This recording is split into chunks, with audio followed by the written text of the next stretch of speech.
Here's the life of a process.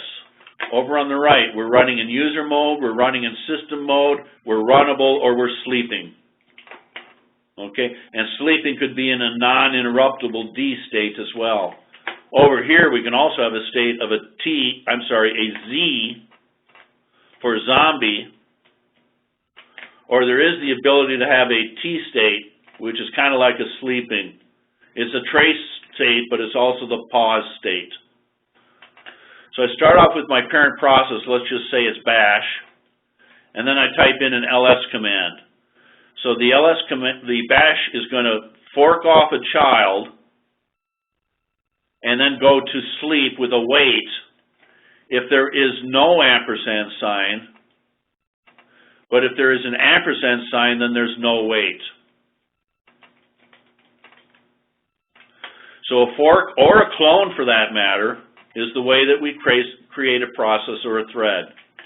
We jump into the kernel system call, the kernel creates that entry in the process table, and then the process is put on the run queue, runnable but not running.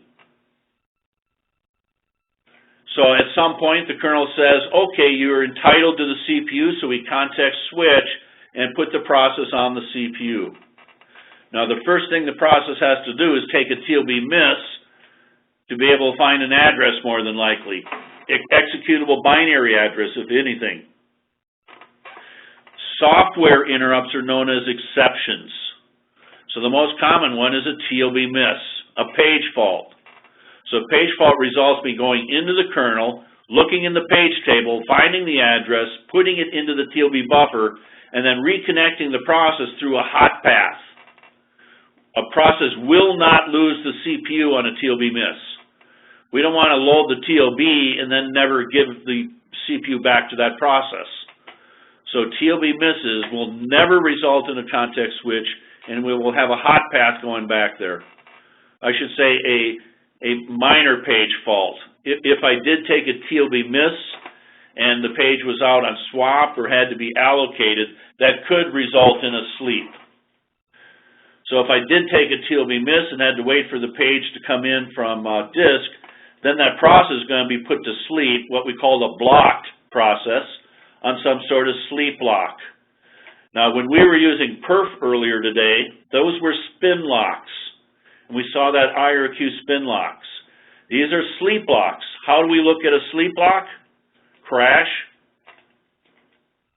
That's what's going to give me my sleep locks. So we need to have a stack trace. If a process is running, there's nothing in the kernel stack. If I make a system call, jump into the kernel, then we're going to actually see the stack trace when the process was being put to sleep. So WCHAN, I can't imagine as an administrator not having WCHAN in my top display so I can see if the process is running, runnable, or sleeping. So I've read that executable in from /bin, the IO event, and the K worker now. So we get an interrupt handler, the IRQ save, sees the interrupt, and then passes the interrupt handler off to the K worker thing, and then K worker takes care of the interrupt, and then wakes up the process and puts it back on the run queue. And then at some point, it gets run again. But let's say the next system call then is a write. So when I do a write, I might again end up in a WCHAN event, but let's just assume the page cache works, it gets copied to the page cache, but every time I do a system call, I could be preempted. So even though I did a write and got my IO done right away, the CPU scheduler says, hey, you made a system call, I've decided to kick you out. So you might not get your full Jiffy because of interrupts. We've always said, or because of system calls. We've always said stay out of the kernel, don't abuse the kernel. Now what deliberately preempts the CPU? What system call preempts the CPU on purpose? Sched yield. So there are programs, OpenMP and Intel MPI, that will do a sched yield. They'll do the Futex wait, which is the phone call barrier check. Are you done, are you done, are you done? And then they give up and yield the CPU with the sched yield. And we saw that yesterday, and I want to do that again today, where I had barriers stuck and they were thrashing on sched yields, giving me system time. And there is a sysctl parameter for sched yield compat. I strongly advise to set that to 1 unless everything you're doing is in a CPU set. I want to demonstrate that. There are sites that just run jobs wide open without CPU sets because they want to keep the CPUs busy, but there's no guarantee that keeping the CPU busy is productive CPUs. So I've got applications out there that are overcommitted and preempting and have high system time sticking on barriers. So I make a system call and I get preempted. I get put back on the run queue. Again, preemption is going down to a WCHAN event. Then I get put back on the run queue, and then eventually I get running again. Other things that happen, we have a clock interrupt.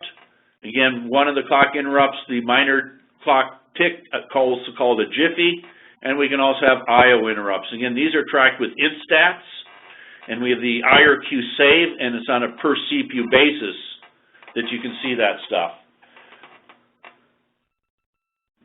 When the process is in the kernel, by the way, we can be handling interrupts. We are able to handle interrupts while we're in the kernel.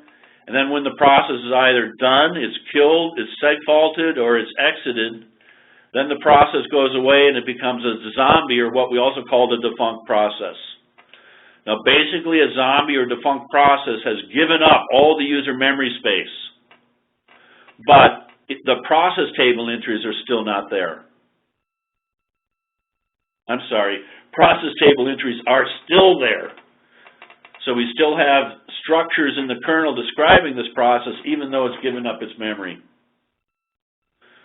Now what I was trying to, I jumped ahead in my head, what I was trying to say is if this process had open sockets, there is a timeout on how long an open socket is left hanging. And I had one site that was like an Oracle site. They were disconnecting from the database engine wrong, leaving open sockets dangling there, and then all these zombies would come in and wait until the socket timeout is reached before the zombie goes away. Also, earlier this week during a process storm, I was trying to create zombies, but I pushed the system too far into the 2 million proc range, and that also created problems. But I have 3 types of zombies. One zombie is where the parent is dead, is gone.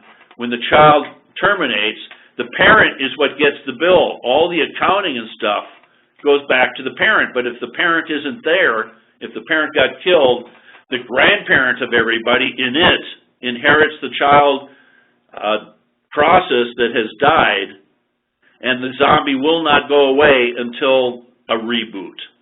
That's one type of zombie. The other type of zombie is, again, if I have a process storm, if it takes time to clean up 100,000 processes from the process table, you're going to see those zombies stick around until they get cleaned up. And the third type of zombie is one that resources are being held by the dead process. And the only example I can think of are network socket connections. And you got sock list to list all your socket connections. And a sysctl parameter to control how long those sockets are held before a timeout.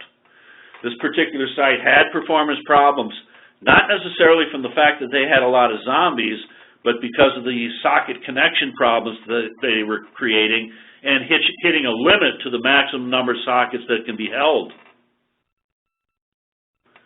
Any questions?